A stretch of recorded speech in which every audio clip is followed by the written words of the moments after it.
Many creatives experience times when their work starts to feel stale, forced, or uninspired.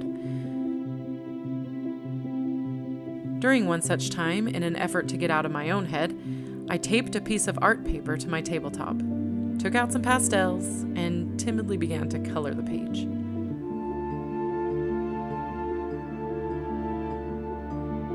I stumbled around at a few futile attempts at specific images or ideas before letting myself create a spectrum of colored lines.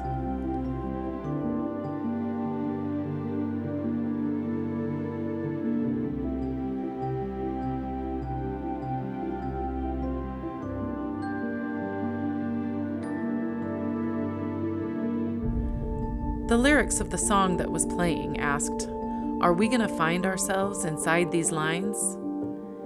My answer was a resounding no, as I looked at my colorful mess and conceded that this must not be the exercise I needed. So I began to remove the tape and lift the smudged and dusty paper from the table.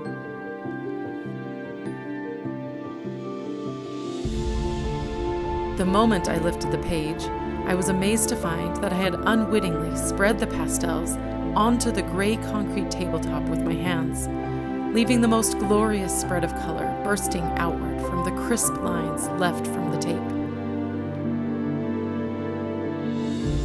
Next to the saturated colors on the page, I hadn't noticed the smudges on the table at all.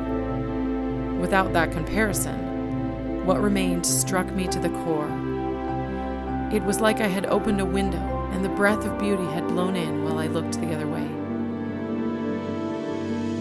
I did not find myself inside the lines of the page, but in the empty space underneath and outside the edges of what I was trying to create.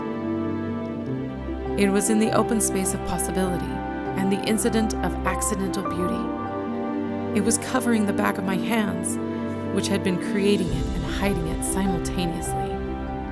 It was being overpowered by the blinding brightness of what I thought I wanted. There are spaces in life and art where it all comes together, where the colors blend effortlessly and imperfectly, and where the echoes of all our experiences work themselves together without us even being conscious of the event.